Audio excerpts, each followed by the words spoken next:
Hello दोस्तों, नमस्कार। कैसे हैं आप लोग? आपका बहुत बहुत स्वागत है संगीत के इस नए सेशन में। दोस्तों, सबसे पहले आज मैं आपको कुछ बताना चाहता हूँ। वो मैं क्या बताना चाहता हूँ कि संगीत की जो शब्दावलियाँ हैं दोस्तों, जिससे कि आपके लगभग 35 मार्क्स के प्रश्न जो हैं पूछे जाते हैं, ठीक है? तो दोस्तों, ये आपके 35 मार्क्स को मैंने कवर करवा दिया है, अभी 10 दिन में ही करवाया है, क्योंकि आप लोग अभी जो भी शब्दावलियाँ से रिलेटेड प्रश्न है अगर नहीं देखे हैं, तो अभी से पिछले 10 दिन का जो जितना भी सेशन है आप लोग को सब उठाकर देख लेना चाहिए, क्योंकि वहाँ से दोस्तों आपको प्रत्येक सेट में, मैं जैसा कि जानते हैं आप लोग कि प्रत्येक सेट में मैं 30 प्रश्नों को ही शामिल करके बताया हूँ। तो 30 प्रश्नों के साथ अगर हम 10 से मल्टीप्लाई करते हैं दोस्तों, तो आपका 300 प्रश्न जो है हम क्लियर करवा चुके हैं। और 300 प्रश्न में दोस्तों बात करें तो आपका जो है 35 मार्क्स उसी के अंदर में क्लियर हो चुका है। तो आप लोग जाकर देखिए और ज़्यादा से ज़्यादा जो है इस चीज़ को आप लोग शेयर कर दीजिए और सभी लोगों को बता भी दीजिए, ताकि दोस्तों नियमित रूप से जिनकी भी तैयारी चल रही है वो अपने तैयारी को थोड़ा-सा और जोर दे पाएँ, ठीक है? और बात रह गई जो एक्स्ट्रा प्रश्न की, जैसे कि आप लोग जानते हैं कि आपके 45 मार्क्स के अंतर्गत अगर पूछे जाएँगे, तो जो संगीत के ग्रंथ हैं, ग्रंथों से रिलेटेड, आपके संगीतज्ञों से रिलेटेड, अलंकार है, थाट है, राग है, तो ये सब से रिलेटेड भी प्रश्न पूछे जाएँगे। तो आपको मैं बताऊँ आपकी जानकारी के लिए कि ये सब प्रश्न भी जितने हैं ना दोस्तों, मैं जितने भी सेशन अभी तक चैनल पे जो है बहुत अच्छा खासा 120 वीडियो जो है अपलोड है। तो उसमें जितना भी आपका यानी कि जो बीपीएससी के अंदर जो पूछा जाता है 80 मार्क्स का प्रश्न दोस्तों, वो आपका वहाँ पे पूरा मैं वैसे क्लियर करवा दिया हूँ। लेकिन रिवीजन के दृष्टिकोण से अभी और क्लासें जो है चलती रहेगी, निरंतर चलती रहेगी क्लासें, इसके लिए आप लोग धैर्य रखें। लेकिन अभी दोस्तों आपसे एक यही कहूँगा, रिक्वेस्ट रहेगी कि आप लोग चैनल पे जुड़े जितने भी लोग हैं, जितने भी जीना नॉलेज के परिवार हैं, एक बार फिर से आप लोग सारा रिवीजन कर जाइए सारे प्रश्नों को। तो दोस्तों आप लोगों को जो है पूरा का पूरा 80 मार्क्स क्लियर हो जाएगा। और क्लास जो है जैसा कि निरंतर चलता है और चलते ही रहेगी, ठीक है? तो चलिए शुरू करते हैं हम प्रश्नों को दोस्तों। लेकिन आपसे रिक्वेस्ट है कि अगर आप हमारे परिवार के चैनल पे पहली बार आए हैं, तो आप लोग चैनल को सब्सक्राइब करके हमारे परिवार का हिस्सा बन जाइए और दोस्तों हमारे साथ रिवीजन करते चलिए, ठीक है? तो चलिए, बहुत बहुत स्वागत है सभी का। हमारा पहला प्रश्न है, नियमित वर्ण समूह को क्या कहा जाता है? दोस्तों देखिए, पहला प्रश्न जो हमारा क्या है, नियमित वर्ण समूह को क्या कहा जाता है? ये जो आप देखते हैं ना प्रमुख शब्दावलियाँ, यानी भाषा ये आपके परिभाषा जो है, तो ये उसी सब का प्रश्न जो है, ये बहुत मैंने बहुत अच्छे से बताया है सबको कि 35 मार्क्स का जो है आपका क्लियर हो चुका है। और जो है सारे सेशन अगर देख लेते हैं तो आपका टोटल 80 मार्क्स हो जाएगा बिल्कुल दावे के साथ दोस्तों, ठीक है? चलिए देखते हैं तो इसको क्या कहा जाता है। तो नियमित वर्ण समूह को कहा जाता है आपका अलंकार कहा जाता है। दोस्तों ये परिभाषा जो है कि नियमित वर्ण समूह को अलंकार कहा जाता है, ये किस ग्रंथ में कहा गया है? तो इसका जो जवाब हो जाएगा, संगीत दर्पण में ऐसा बताया गया है, संगीत दर्पण। और इसके अगर लेखक की बात कर लें तो लेखक कौन हो जाएंगे? संगीत दर्पण के लेखक हो जाएंगे पंडित पंडित दामोदर, ठीक है? दामोदर। आपको कैसे याद रखना है? द से दर्पण होता है ना, द से, तो द वाला दामोदर आपको याद रखना है, ठीक है? चलिए, सेकंड नंबर प्रश्न हमारा है, अलंकार को अन्य किस नाम से जाना जाता है? देखिए, अलंकार की बात हो रही है, अलंकार को अन्य किस नाम से जाना जाता है? तो इसका जो जवाब रहने वाला है, इसका जो सही जवाब हो जाएगा वो क्या होगा दोस्तों? इसका जवाब है ऑप्शन नंबर बी, इसको पलटा भी कहा जाता है। अलंकार को पलटा भी कहा जाता है। और नियमित वर्ण समूह को अलंकार कहते हैं।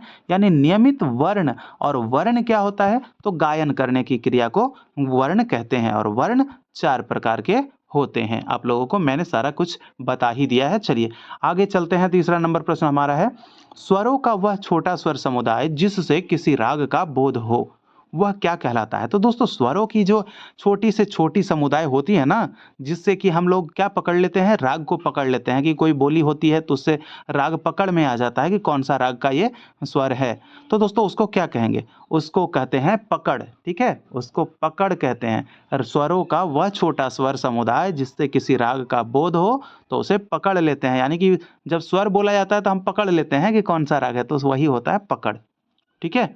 आगे देख लेते हैं। नंबर 4 हमारा प्रश्न है, जिस स्वर का प्रयोग किसी राग में नहीं होता है उसे राग का क्या कहते हैं? जवाब देना है। जिस स्वर का प्रयोग किसी राग में नहीं होता है उसे राग का क्या कहते हैं? वर्ज्य स्वर, वादी स्वर, अनुवादी स्वर, उपयुक्त में एक से अधिक या उपयुक्त में से कोई नहीं। जवाब इसका क्या हो जाएगा?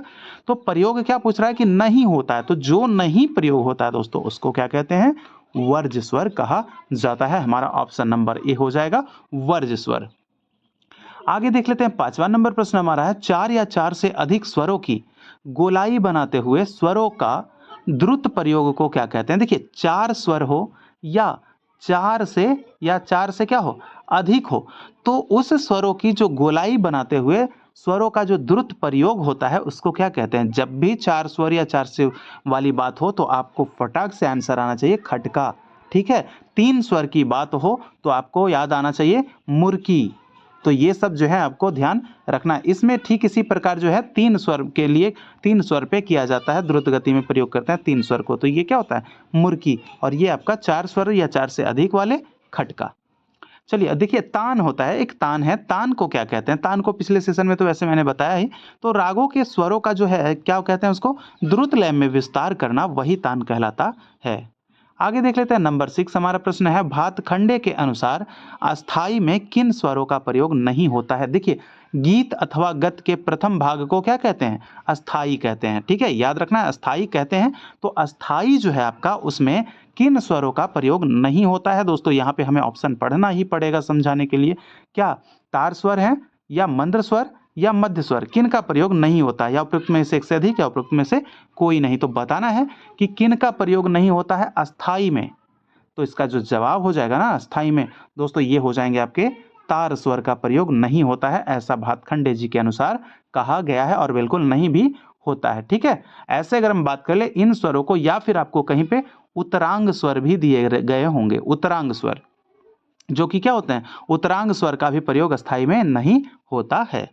आगे देख लेते हैं 7वां नंबर प्रश्न हमारा है कि सारंगदेव ने संगीत रत्नाकर के किस अध्याय में काकू का वर्णन किया है? देखिए संगीत रत्नाकर के अगर हम अध्यायों की बात करें तो इसमें कुल 7 अध्याय हैं और इसी कारण इसे सप्ताध्याय भी कहा जाता है, ठीक है? और इसके लेखक जो है कौन?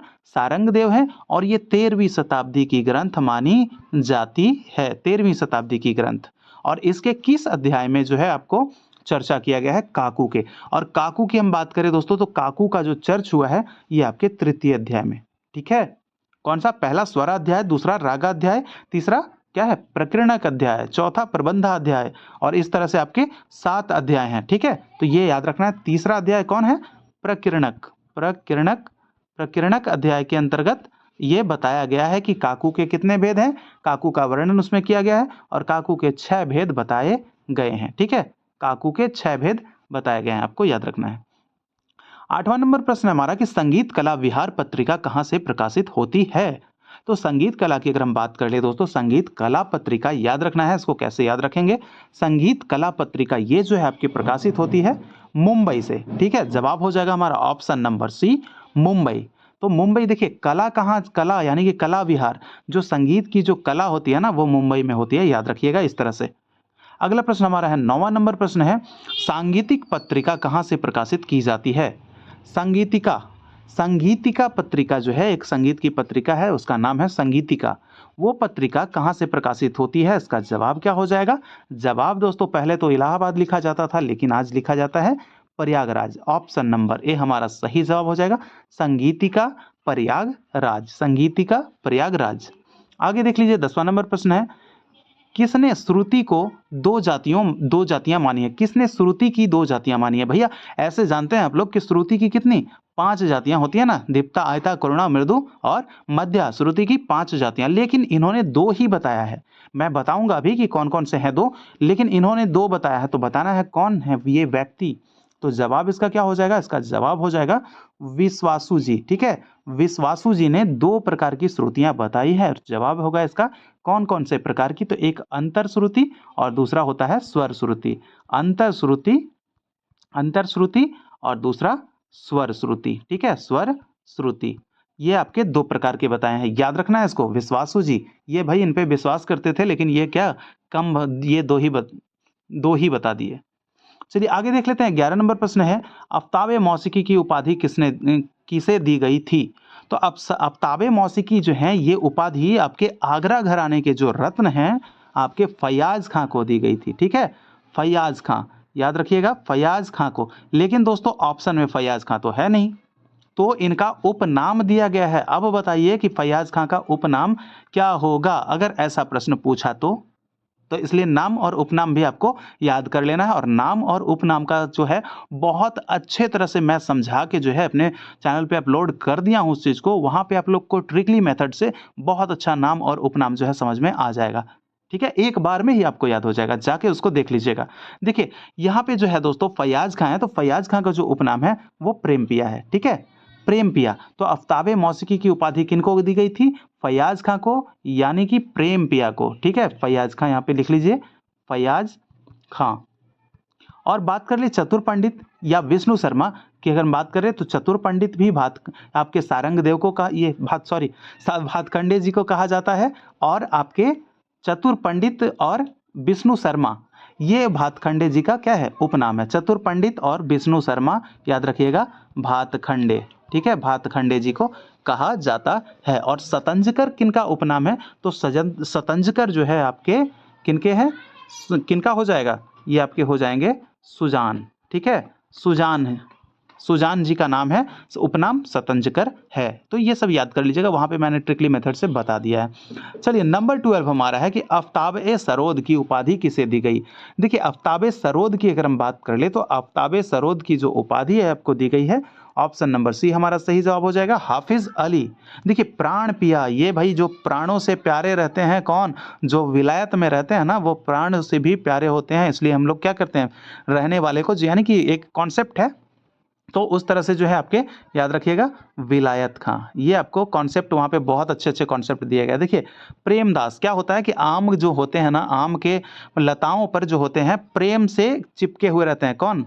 तो ये आपको याद रखना है, लताफत हुसैन। लताफत, कितने प्रेम से देखते हैं ना, लता जो है वो आम के पेड़ों पे या फिर कोई भी पेड़ों पे जो लता जो है चिपके हुए रहते हैं, तो लताफत क्या? प्रेम से, तो प्रेमदास।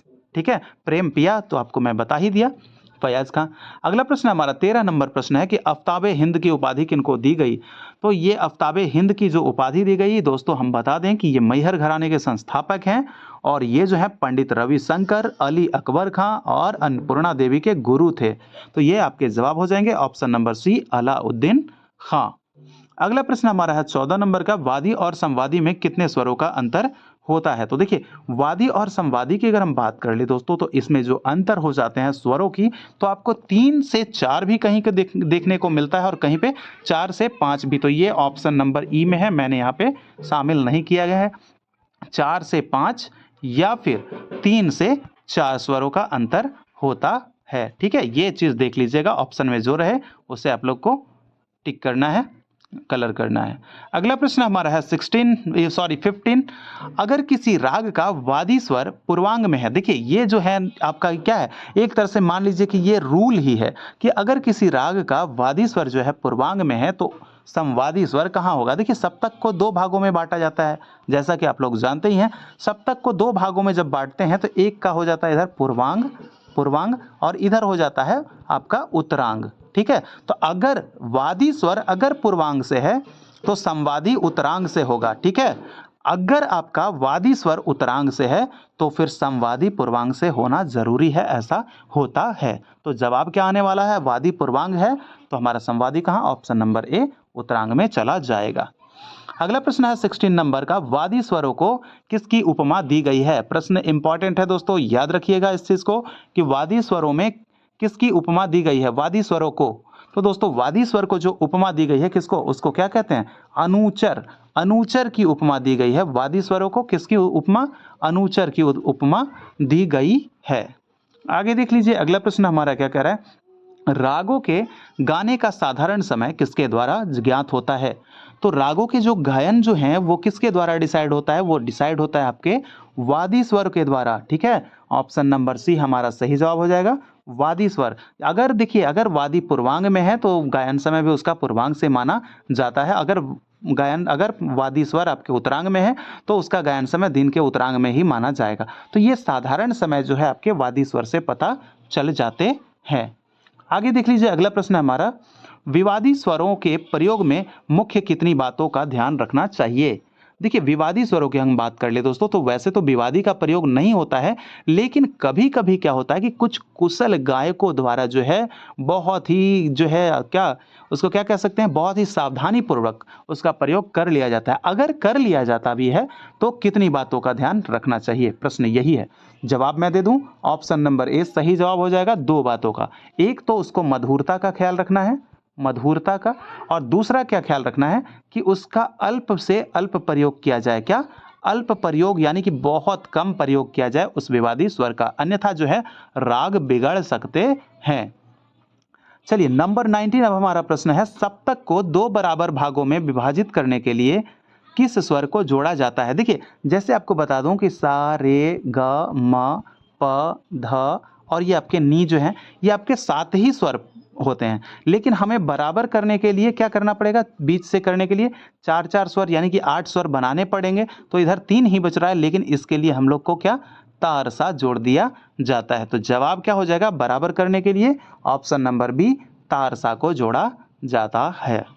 आगे देख लेते हैं 20 नंबर, हमारा प्रश्न है कि कौन सा राग को अलाप प्रधान राग नहीं माना जाता है, यानी कि कैसा जो राग होता है उसमें अलाप प्रधान नहीं होता है। तो कौन सा, चंचल राग या गंभीर राग, मर्दाना राग, उपयुक्त में से एक से अधिक या उपयुक्त में से कोई नहीं। तो इसका जवाब क्या रहने वाला दोस्तों, देखिए जो चंचल राग होता है ना, ऐसे जैसे कि कहा जाता है ये बच्चों का राग, तो जो चंचल राग होते हैं यानी बच्चा राग नाम दिया गया, इसका है नहीं वास्तव में, गाते हैं ना ठुमरी, तो क्या है वो सब चंचल ही तो प्रकृति की है। तो ये जो है आपका अलाप प्रधान नहीं है, तो ये आपका चंचल वाला राग जो है ये अलाप प्रधान नहीं होता है। चलिए आगे देख लेते हैं 21 नंबर का प्रश्न है हमारा, क्या कह रहा है, पूर्व राग कब गाए जाते हैं? देखिए पूर्व रागों की अगर हम बात करें, देखिए पूर्वांग एक होता है पूर्वांग और एक होता है उत्तरांग। गायन समय जो होता है आपके उसको दो भागों में जैसे कि बांटा गया है, मैंने ऊपर में थोड़ा सा चर्च किया था, तो यहाँ भी थोड़ा सा बता देता हूँ। अगर देखिए यहाँ पे क्या है, पूर्व राग अगर किसी का वादी स्वर जो है पूर्वांग में हो तो वो कब गाए जाते हैं, दिन के ही पूर्वांग में। अगर किसी का वादी स्वर उत्तरांग में हो तो वो कब, दिन के उत्तरांग में। तो ये जो है पूर्व राग, तो यानी पूर्वांग की बात हो रही है, तो ये कब गाए जाएंगे, तो ये आपके हो जाएंगे, ऑप्शन नंबर हमारा हो जाएगा बी, दिन के पूर्वार्ध में। ठीक है, ऑप्शन नंबर बी दिन के पूर्वार्ध में, यानी कि कहने का मतलब है कि दिन के 12 बजे से रात्रि के 12 बजे तक जो है ये राग गाए जा सकते हैं। ठीक है, पूर्व रागों का गाने का समय दिन के 12 से रात्रि के 12 तक। चलिए अब नंबर हमारा 22 नंबर, राग बसंत का वध स्वर नहीं, यहाँ पे वादी स्वर है। ठीक है, याद रखिएगा वादी स्वर। ठीक है, ये आपके जो है टाइपिंग मिस्टेक है थोड़ा सा। तो राग बसंत का जो वादी स्वर है वो बताना है, वो क्या हो जाता है। देखिए राग बसंत दोस्तों, इसका जो वादी स्वर होता है क्या होता है, सा और प होता है, लेकिन सा में कौन वाला सा, ये आपके तारसा। ऑप्शन नंबर बी हमारा सही जवाब हो जाएगा, तारसा। ठीक है, अगर संवादी की बात करें तो संवादी इसका प हो जाता है। ठीक है, प हो जाता है संवादी। चलिए आगे देख लेते हैं 23 नंबर प्रश्न है कि वाद्यों में प्रयोग किए जाने वाले तानों को क्या कहते हैं? देखिए तान होता क्या है, जैसे कि मैंने बताया ना आपको कि जो आपके रागों में स्वरों का द्रुत लय में विस्तार क्या कहलाता है, तान। तो अगर हम वाद्यों में उस चीज को हम कन्वर्ट कर दें, वाद्यों पे हम अगर उस चीज को बात करें तो वो क्या कहलाएगा, तो उसको कहेंगे हम लोग, क्या कहेंगे, तोड़ा। ठीक है, वाद्यों में उसको तोड़ा कहेंगे। तो वाद्यों में प्रयोग किए जाने वाले तानों को तोड़ा कहा जाता है। ये सब जो है महत्वपूर्ण शब्दावलियां दोस्तों, ये सब जो है प्रश्न में पूछे जाते हैं आपके, जैसा कि मैंने बताया कि 35 मार्क्स जो है दोस्तों यही सब आपके पूछे जाते हैं। ठीक है, तो आप लोग क्लियर कर ही लीजिए इस चीज़ को। आगे देख लेते हैं 24 नंबर का प्रश्न है हमारा, संगीत में समान गति या लय, समान गति या चाल को क्या कहते हैं? दोस्तों संगीत में समान गति या चाल को क्या कहा जाता है? हमारा जो जवाब होगा गतिक नहीं। देखिए गतिक क्या है, पुंडरीक विट्ठल ने विकृत स्वर को क्या कहा था, विकृत स्वर को गतिक कहा था, विकृत स्वर। ठीक है, याद रखना है, पुंडरीक विट्ठल के अनुसार विकृत स्वर को गतिक स्वर कहा गया था, ये आपको ध्यान रखना है। लेकिन इसका जो आंसर फिलहाल रहने वाला है वो होगा आपका लय। ठीक है, संगीत में समान गति या चाल को लय कहते हैं। और लय कितने प्रकार, मुख्यतः 3 प्रकार, कौन कौन से? एक होता है आपका विलंबित लय, एक आपका हो जाता है विलंबित लय, मध्य लय और द्रुत लय। यही 3 प्रकार के लय होते हैं, विलंबित लय, मध्य लय और द्रुत लय। आगे देख लेते हैं, हमारा प्रश्न है 25 नंबर, संगीत में समय को खाली स्थान में मापा जाता है।